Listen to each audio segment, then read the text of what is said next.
తెలుగు రాష్ట్రాల్లో అతిపెద్ద lift manufacturer lifts ట్రై.com dealership కూడా ఇవ్వబడును. నాకేం చెప్పలేదు, అతను చెప్పి కూడా పోలేదు, ఎప్పుడైనా చెప్పి పోతాడు. చంద్రుడి మీద అడుగుపెట్టాం, అయినా మనం కులాన్ని మర్చిపోలేదు. అంతరిక్షానికి టూరిస్టులాగా వెళ్ళొస్తున్నాం, అయినా మనం కులాన్ని మర్చిపోలేదు.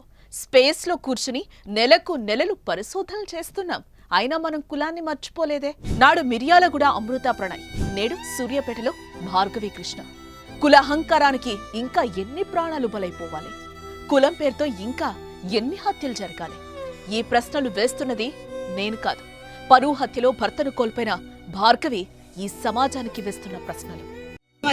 నైట్ ఫోన్ చేసిర్రు 5ంటికి, ఈవినింగ్ టైంలో 5ంటికి బయటికి వెళ్ళిండు. నాకు చెప్పకుండా, ఎప్పుడైనా చెప్పి వెళ్తాడు, అసలు చెప్పకుండా ఎవరో మహేష్ అనే పేరు ఫోన్ చేసిండు, వెళ్ళిండు, ఏదో తీసుకొస్తా సరే అని చెప్పి. సూర్యాపేటలో దారుణ హత్యకు గురైన వడ్లకొండ కృష్ణది 100% పరువు హత్య అని తేలిపోయింది. ఎందుకంటే కృష్ణ కంటే అతన్ని పెళ్లి చేసుకున్న భార్గవి కులం పెద్దది. ఈ కులం ఫీలింగే కృష్ణ హత్యకు కారణమైంది. పోలీసులు కూడా అదే చెప్తున్నారు. కులం తక్కువ వాడనే కోపంతోనే తన అన్న నవీన్, తమ్ముడు వంశీ, తండ్రి సైదులు, వాళ్ల స్నేహితుడు మహేష్ కలిసి తన భర్తను హత్య చేసినట్టు భార్గవి ఫిర్యాదు చేసిందని చెప్తున్నారు. ఇదంతా చూస్తుంటే కేవలం కులం కోసమే కృష్ణ హత్యకు కారణమైందని అర్థమవుతోంది. మా మమ్మీ, మా డాడీ వాళ్ళు, మా అన్నలు ఒప్పుకోలేదు. ఒప్పుకోకపోతే ఇంకా మా ఇంట్లో మేము ఉన్నాం సూర్యాపేటలో. సరే, వాళ్ళు సైలెంట్గా ఉన్నారు, మేము సైలెంట్గానే ఉన్నాము. వాళ్ళు ఏం అనలేదు ఇప్పటివరకు అయితే. నాకైతే వాళ్ళ మీదే ఉంది. నిజానికి హత్యకు గురైన కృష్ణ భార్గవి సోదరుడు నవీన్ కు స్నేహితుడు. నవీన్ అనుచరులను పెంచుకుంటూ రాజకీయ నాయకుడిగా ఎదుగుతున్నాడు. తరచూ నవీన్ ఇంటికొస్తూ వెళ్లిన కృష్ణ అతని చెల్లెలు భార్గవితో ప్రేమలో పడ్డాడు.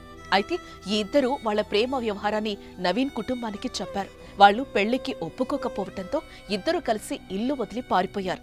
6 నెలల క్రితం పెళ్లి చేసుకుని మళ్లీ సూర్యాపేటలోనే కాపురం పెట్టారు.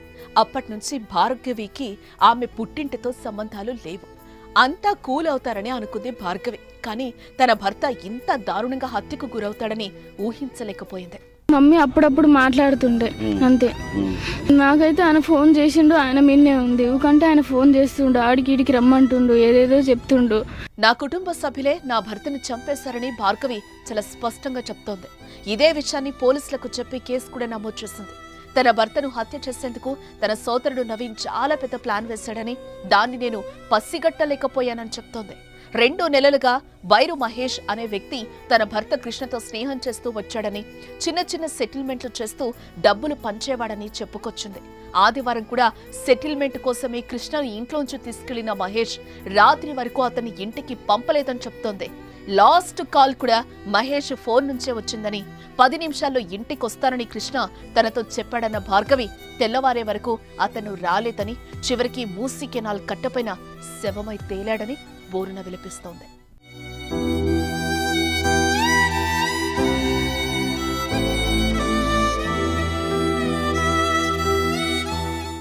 ప్లాన్ ప్రకారమే కృష్ణను హత్య చేశారని సీన్ ఆఫ్ ఎఫెన్స్ చూస్తే అర్థమవుతోంది. తలపైన, మెడ చుట్టూ గాయాలు, శరీరం పైన కమిలిన గుర్తులు, నాలుక బయటకు రావటాన్ని చూస్తుంటే అతన్ని కొంతమంది వ్యక్తులు కొట్టి ఆ తర్వాత గొంతు నులిమి చంపేస్తుంటారని పోలీసులు అనుమానిస్తున్నారు. అయితే తనను ఎదిరించి తన చెల్లిని పెళ్లి చేసుకుని తన కళ్ల ముందే సూర్యాపేటలో కాపురం పెట్టడాన్ని నవీన్, అతని స్నేహితులు భరించలేకపోయారని పోలీసులు అనుమానిస్తున్నారు. కళ్ల ముందే కృష్ణ తన చెల్లెలు భార్యాభర్తలుగా కలిసి తిరగటాన్ని తట్టుకోలేకే ఈ దారుణానికి ఒడిగట్టి ఉంటారని చెప్తున్నారు. చంపేసిన వాళ్ళని నేనైతే ఊకోను. అలా ఖచ్చితంగా నేను కేసు పెడతా. వాళ్ళు ఖచ్చితంగా జైలుకి వెళ్లాల్సిందే. నేనైతే ఊకోను, అది ఎవరైనా సరే. సూర్యాపేటలో భార్గవి కృష్ణ కేసు మిర్యాలగూడలో అమృత ప్రణయ్ కేసును తలపిస్తోంది. కూతురి కోసం మారుతీరావు హంతకుణ్ణి చేస్తే ఇప్పుడు చెల్లెలి కోసం నవీన్ను హంతకుణ్ణి చేసింది. కేవలం కులం, ఈగో తప్ప ఇక్కడ ఏం కనిపించడం లేదని అర్థమవుతోంది. మరి మీరేమంటారు? భార్గవికి జరిగింది అన్యాయమా కాదా? కామెంట్స్ రూపంలో రాయండి.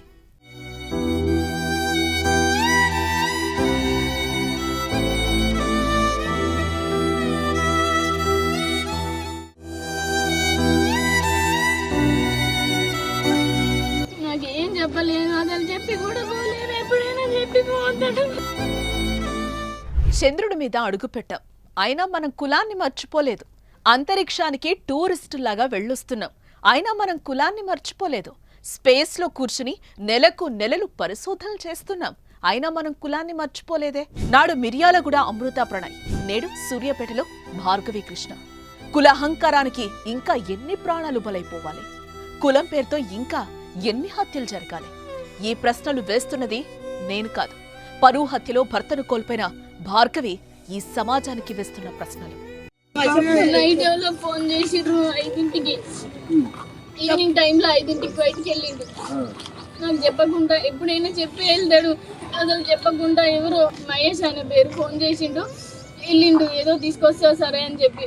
సూర్యాపేటలో దారుణ హత్యకు గురైన వడ్లకొండ కృష్ణది 100% పరువు హత్య అని తేలిపోయింది. ఎందుకంటే కృష్ణ కంటే అతన్ని పెళ్లి చేసుకున్న భార్గవి కులం పెద్దది. ఈ కులం ఫీలింగే కృష్ణ హత్యకు కారణమైంది. పోలీసులు కూడా అదే చెప్తున్నారు.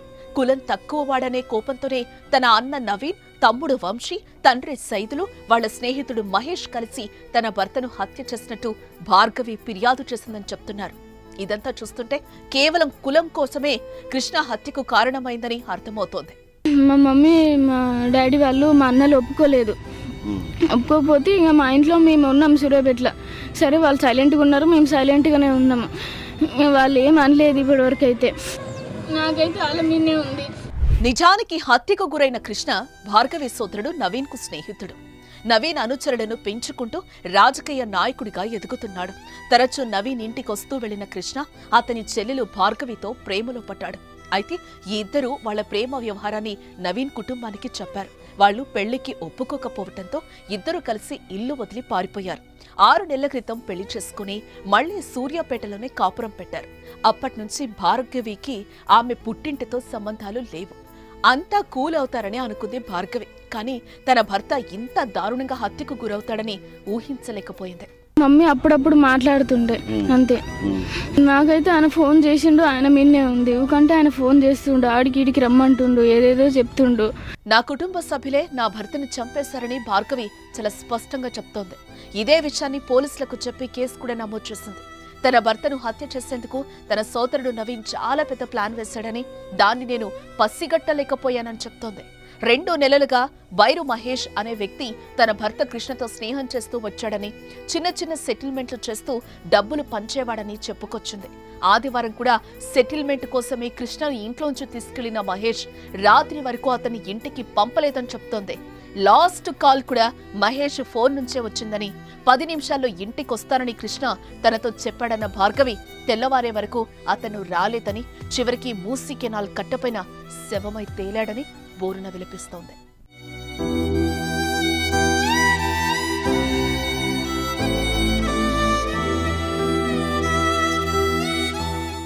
ప్లాన్ ప్రకారమే కృష్ణను హత్య చేశారని సీన్ ఆఫ్ ఎఫెన్స్ చూస్తే అర్థమవుతోంది. తలపైన, మెడ చుట్టూ గాయాలు, శరీరం పైన కమిలిన గుర్తులు, నాలుక బయటకు రావటాన్ని చూస్తుంటే అతన్ని కొంతమంది వ్యక్తులు కొట్టి ఆ తర్వాత గొంతు నులిమి చంపేస్తుంటారని పోలీసులు అనుమానిస్తున్నారు. అయితే తనను ఎదిరించి తన చెల్లిని పెళ్లి చేసుకుని తన కళ్ల ముందే సూర్యాపేటలో కాపురం పెట్టడాన్ని నవీన్, అతని స్నేహితులు భరించలేకపోయారని పోలీసులు అనుమానిస్తున్నారు. కళ్ల ముందే కృష్ణ తన చెల్లెలు భార్యాభర్తలుగా కలిసి తిరగటాన్ని తట్టుకోలేకే ఈ దారుణానికి ఒడిగట్టి ఉంటారని చెప్తున్నారు. చంపేసిన వాళ్ళని నేనైతే ఊకోను. అలా ఖచ్చితంగా నేను కేసు పెడతా. వాళ్ళు ఖచ్చితంగా జైలుకి వెళ్లాల్సిందే. నేనైతే ఊకోను, అది ఎవరైనా సరే. సూర్యాపేటలో భార్గవి కృష్ణ కేసు మిర్యాలగూడలో అమృత ప్రణయ్ కేసును తలపిస్తోంది. కూతురి కోసం మారుతీరావు హంతకుణ్ణి చేస్తే ఇప్పుడు చెల్లెలి కోసం నవీన్ను హంతకుణ్ణి చేసింది. కేవలం కులం, ఈగో తప్ప ఇక్కడ ఏం కనిపించడం లేదని అర్థమవుతోంది. మరి మీరేమంటారు? భార్గవికి జరిగింది అన్యాయమా కాదా? కామెంట్స్ రూపంలో రాయండి.